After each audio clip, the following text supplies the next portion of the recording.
You'd never believe what people sprinkled on the floor in 1934. Used tea leaves, yes, from their breakfast cups, were scattered across rugs to trap dust before sweeping. Salt-cleaned pans. Baking soda tackled sweat stains. They scrubbed everything but never spent a dime. Are these forgotten hacks better than what we use today? Chapter 1. They scrubbed the floor with soap cooked in a pot. In the 1930s, cleaning your home didn't begin with a trip to the store. It began with a boiling pot in the backyard. The smell? Sharp, smoky, greasy. The soap?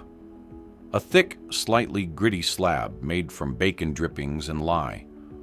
Home-brewed, homemade, and absolutely essential.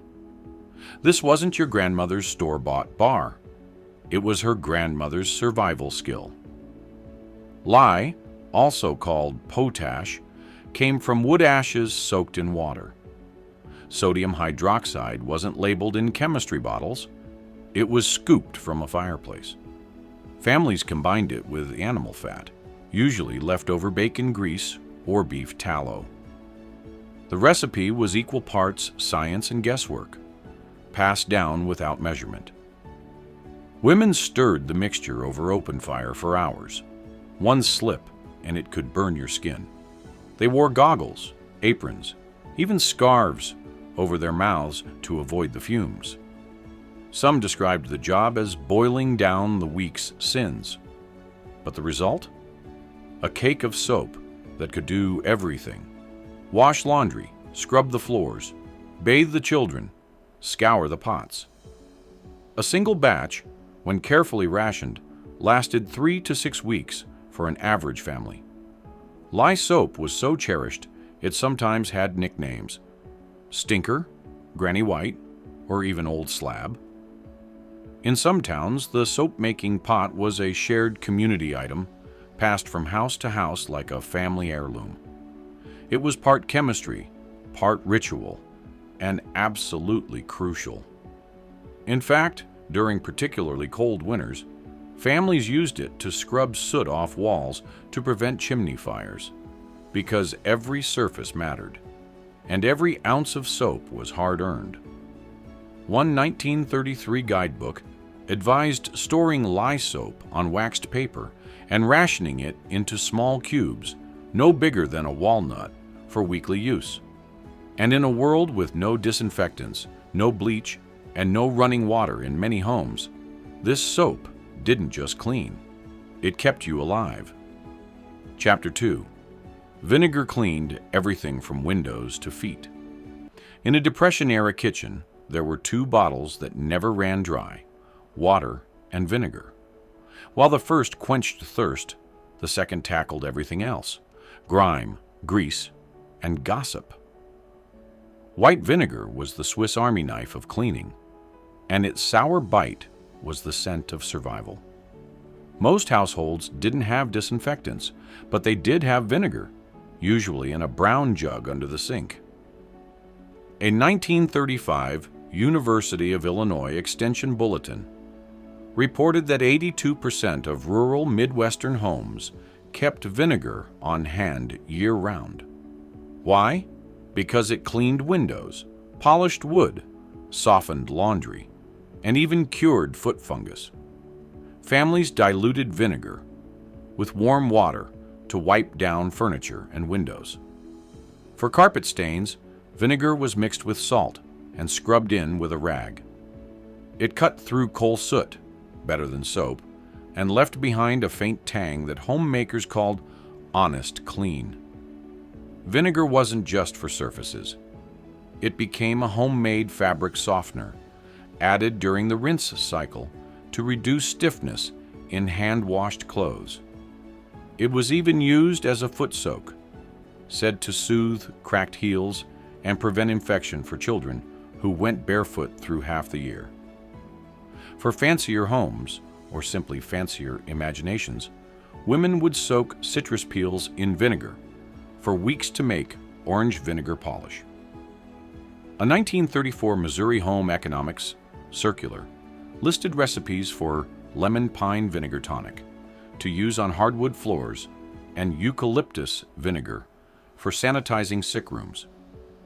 In poor homes, vinegar was also used in cooking, added to stews to tenderize cheap meat cuts or make pickled vegetables last longer in root cellars.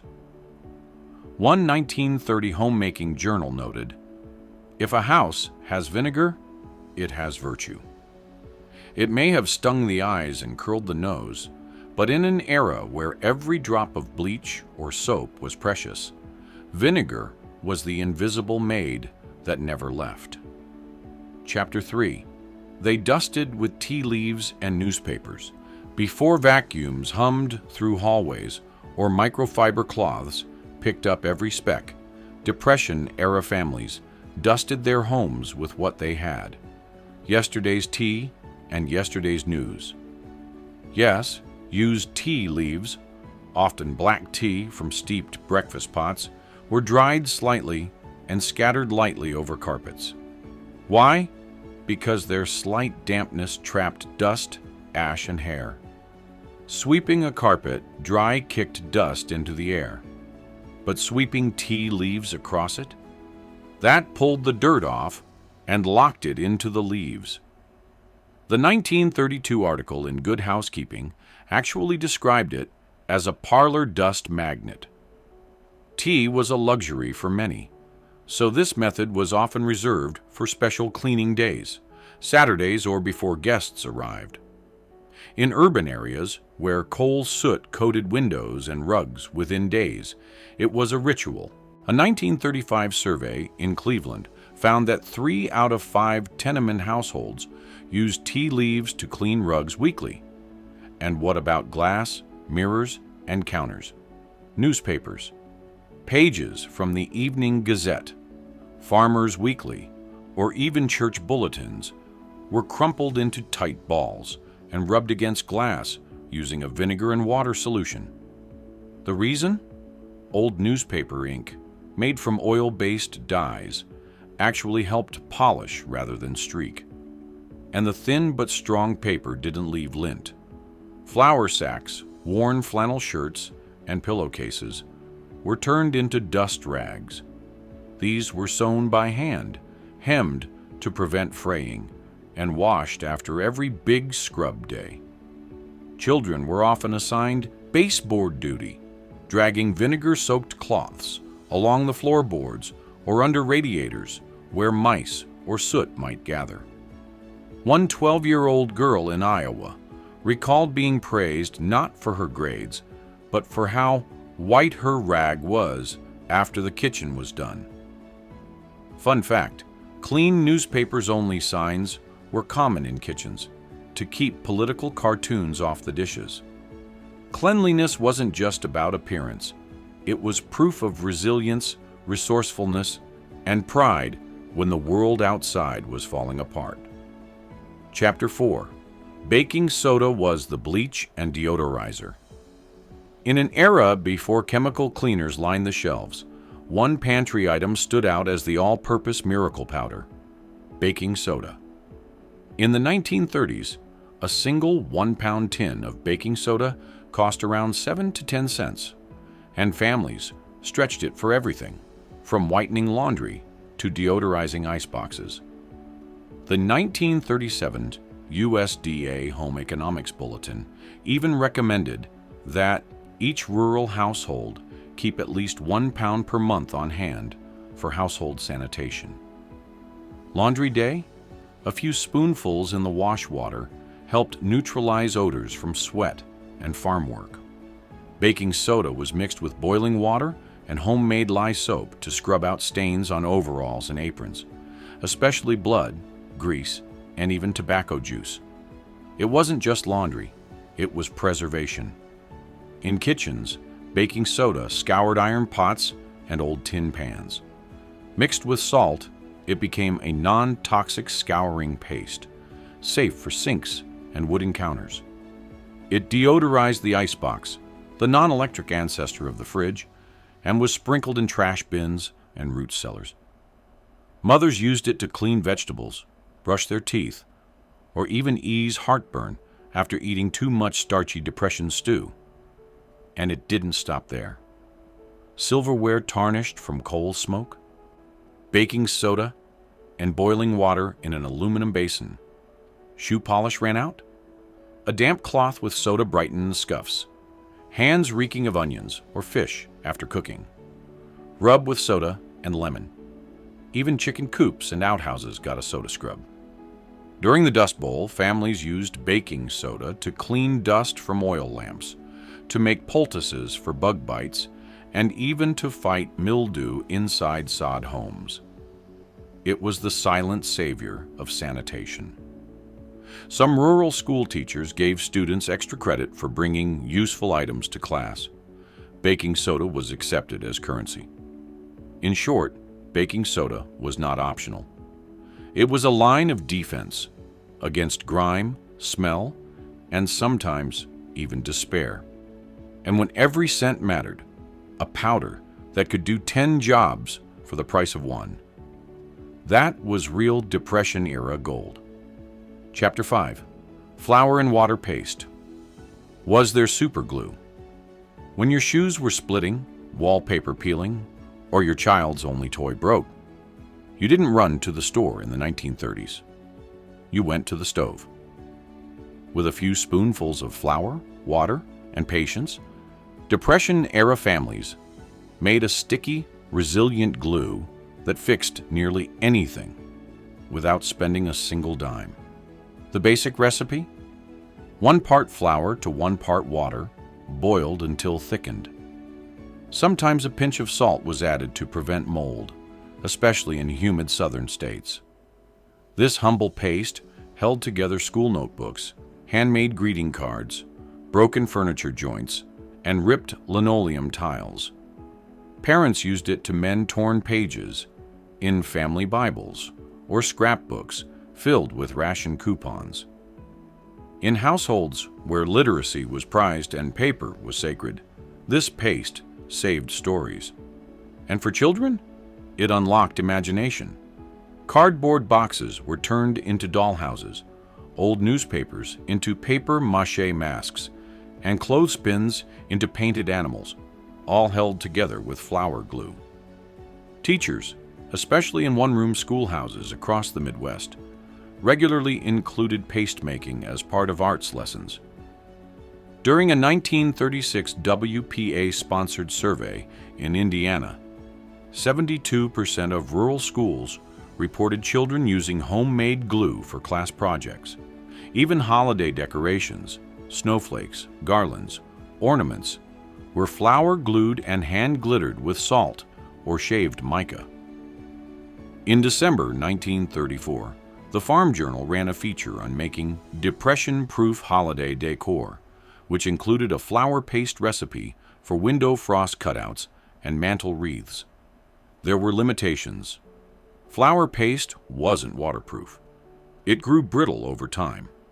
And yet, for many families, it was the bond that kept their makeshift worlds from falling apart.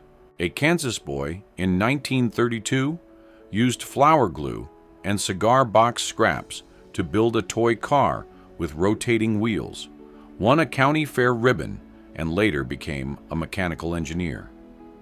Flour and water glue wasn't just about fixing. It was about making do. It was the spirit of Depression survival, boiled down to the bottom of a pan. Chapter 6. Coal dust and ashes were used for polishing.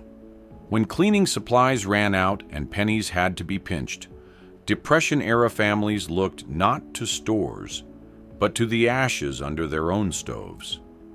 Coal dust and fireplace ashes weren't just waste.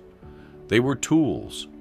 Tools that cleaned pans, polished boots, lined walkways, and even played a role in makeshift beauty routines. In many American homes, especially across Pennsylvania's coal belt or the Dust Bowl plains, ashes became a household staple. Ashes mixed with water formed a gritty paste perfect for scouring cast iron skillets and blackened kettles.